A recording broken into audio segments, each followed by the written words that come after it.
Thank you so much for being willing to share your information with us today. Would you guys start out by just telling us a little bit about who you are and where you're from? I'm Holly Warner. I'm a nurse practitioner at WakeMed in Raleigh, North Carolina, with the Pediatric Hospital Service. Great. And I'm Leah Vaughan. I'm a Pediatric Nurse Practitioner at WakeMed too, in Raleigh. Wonderful. And can you tell us a little bit about your project and the information that you found out? So we have, we feel like our model of delivering care on the pediatric floor is fairly unique, so we wanted to write it up and share it at this conference. We have a hospital service and a resident service, which is different than a lot of hospitals where nurse practitioners and residents share patients.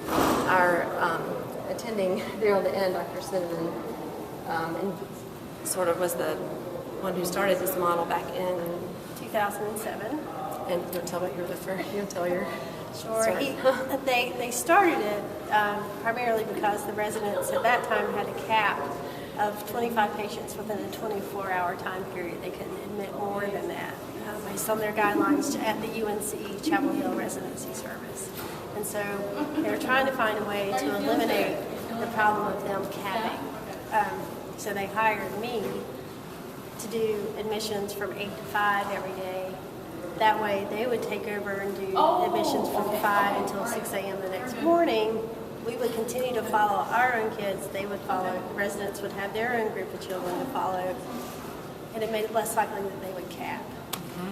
And this was just a huge, whether it was meant to be or not, was a huge advantage for nurse practitioners because it allowed Leah and then me a year later the opportunity to have independent practice in a hospital setting, which is unusual. So we admit our own patients. We follow them from admission to discharge. We coordinate their care. We plan with the families. We are, instead of whereas some nurse practitioners feel very dissatisfied with admitting a kid and then handing it off or coming back and someone else is taking care of the patient, we do not have that problem. And so we get a lot of continuity of care, which is one thing I think nurses inherently love. So we get that in our practice. And the nurses love when we're taking care of the kids because they've got one person to call. They know what to expect versus just the residency model in and of itself it changes. I mean, that's just part of the process. Right. It changes. They aren't sure. They don't know when they're coming.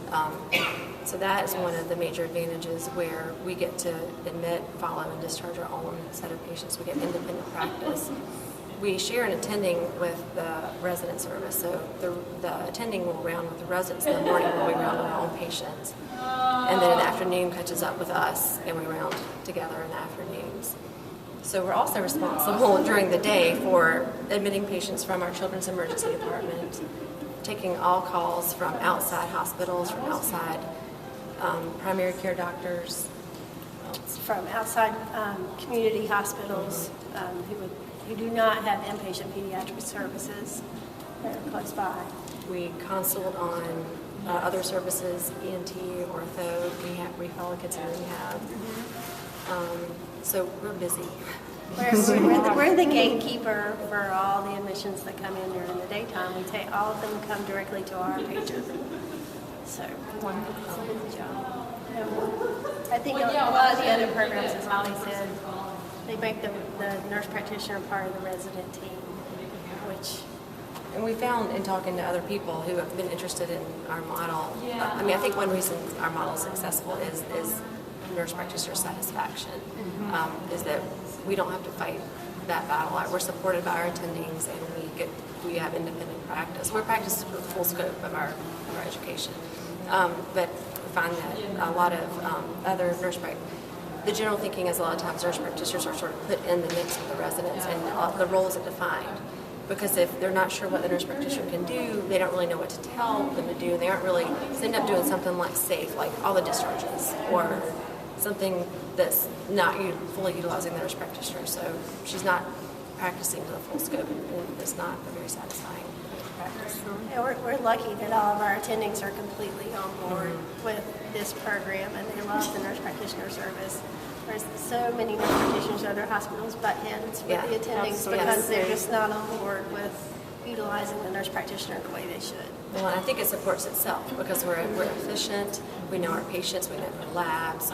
So it's a self-supporting thing because it works. If it didn't work well, maybe they feel differently. But they support it from the beginning, and it works well. So, Wow, that's wonderful. What we don't have yet, in all of our spare time, one day we will, we'd like to see comparison data between our service and the resident service with patient satisfaction scores, length of stay, Right. nursing satisfaction. consultant satisfaction, like the consulting services. Yes. Next year's poster. Yeah. Yes, right. Could be. Yes. Well, thank you so much. This Thank is you. important information and really fascinating. We appreciate you guys taking the time to do this. Thanks. Thank you.